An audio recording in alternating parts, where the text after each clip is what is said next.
Assalamualaikum warahmatullahi wabarakatuh. Perkenalkan, nama saya Riansyah, saya dari kelas 4C. Saya di sini akan menjelaskan tentang apakah keberadaan waria bisa diberikan kepastian hukum dengan melihat pengaruh perubahan sosial terhadap kepastian hukum yang diberikan.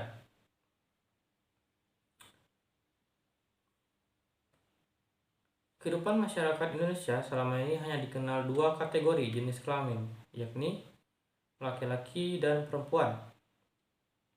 Keduanya konstruk pada posisinya masing-masing dan tidak boleh ada yang saling bertukar.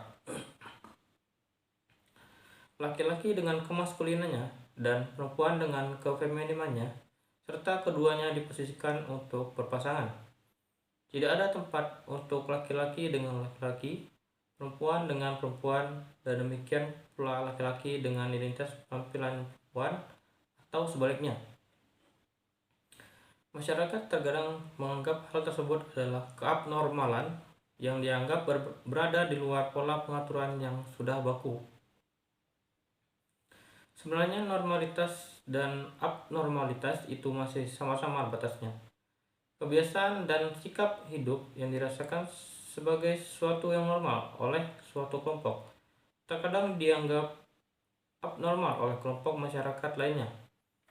Menurut Ruth Benedict, penggolongan kepribadian normal dan abnormal berhubungan erat dengan perumusan konfigurasi atau pola kebudayaan dari suatu masyarakat. Hal tersebut kemungkinan besar tidak berlaku jika keabnormalan tersebut sudah sangat mencolok dan sangat berbeda dengan tingkah laku normal pada umumnya, atau masyarakat dominan berbuat demikian. Maka biasanya langsung dinyatakan sebagai abnormal. Indonesia termasuk salah satu negara jumlah waria yang besar. Menurut data statistik yang dimiliki Persatuan Waria Republik Indonesia, jumlah waria terdata yang memiliki kartu tanda penduduk mencapai 3.887.000 jiwa pada tahun 2007. Saat ini, menurut Kementerian Sosial Republik Indonesia, bahwa belum adanya data yang akurat dan mutakhir tentang gambaran atau profil waria. Hal ini menyebabkan sulit merumuskan kebijakan dan program serta rencana kerja bagi lembaga atau instansi terkait, melainkan melaksanakan koordinasi secara terpadu. Jumlah waria di Indonesia, termasuk di Sulawesi Selatan, terbilang cukup banyak. Perkiraan tersebut didasarkan atas informasi yang dari salah satu waria yang sering berada di lokasi tempat dia mangkal selama ini. Selain itu, bukti lain yang mendukung bertambahnya jumlah waria yaitu adanya festival waria yang beberapa tahun ini dilaksanakan. Tidak hanya itu, beberapa tahun belakangan sudah ada tempat yang sering menjadikan tempat nongkrong waria. Masyarakat pada umumnya memiliki struktur normatif seperti yang dianggap baik, yang dianggap seharusnya, dan yang menyangkut kepercayaan. Stigma masyarakat tentang waria sudah menyalahi normatif yang ada, yaitu yang dianggap seharusnya. Seorang laki-laki seharusnya menjadi laki-laki dengan kemaskulinannya, dan perempuan seharusnya menjadi perempuan yang kefeminimannya, serta keduanya diposisikan untuk berpasangan.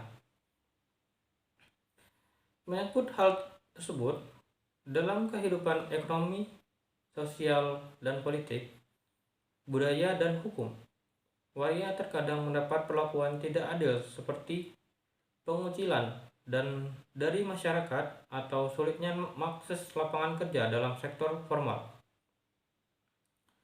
Hal ini jelas berbeda dengan apa yang terkandung dalam Undang-Undang 45 yang menyebutkan beberapa hak warga negara terkait hak asasi manusia, yaitu Pasal 28 ayat 1 Undang-Undang 45 Amandemen Kedua yang berbunyi, setiap orang berhak atas pengakuan, jaminan, perlindungan, dan kepastian hukum yang adil serta perlakuan yang sama di hadapan hukum. Pasal 28D ayat 2 Undang-Undang 45 Amandemen kedua yang berbunyi, setiap orang berhak untuk bekerja serta mendapat imbalan dan berperlakuan baik yang adil dan layak dalam hubungan bekerja. Pasal 28 di ayat 3 Undang-Undang 45 Amandemen kedua yang berbunyi, setiap warga negara berhak memperoleh kesempatan yang sama dalam pemerintahan.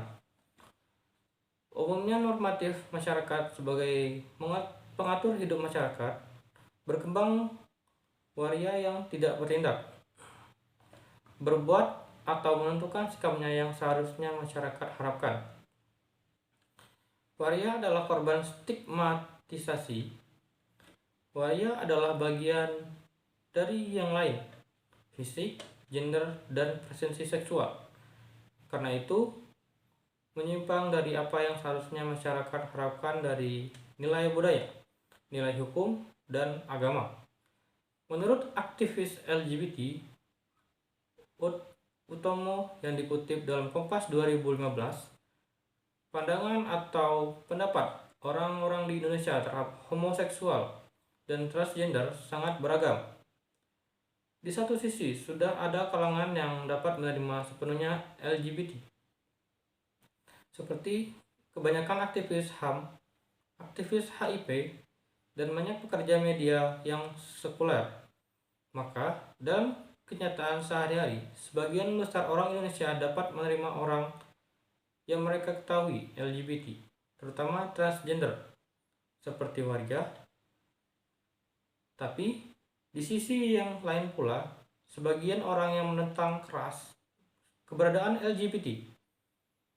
Mereka itu umumnya mencampurkan moralitas agamis dan konservatif, harfiah dan tidak humanis dengan pandangan budaya yang tidak ilmiah.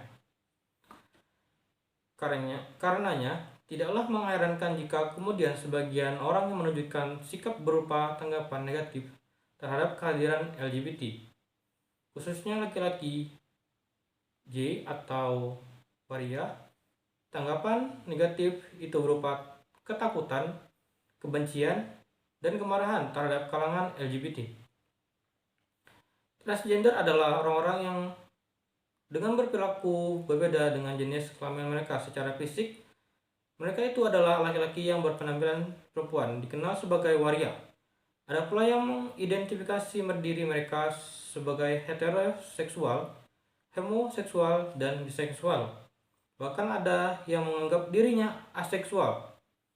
Biasanya juga perempuan yang berpenampilan seperti laki-laki dikenal dengan istilah tomboy. Jadi kesimpulannya adalah,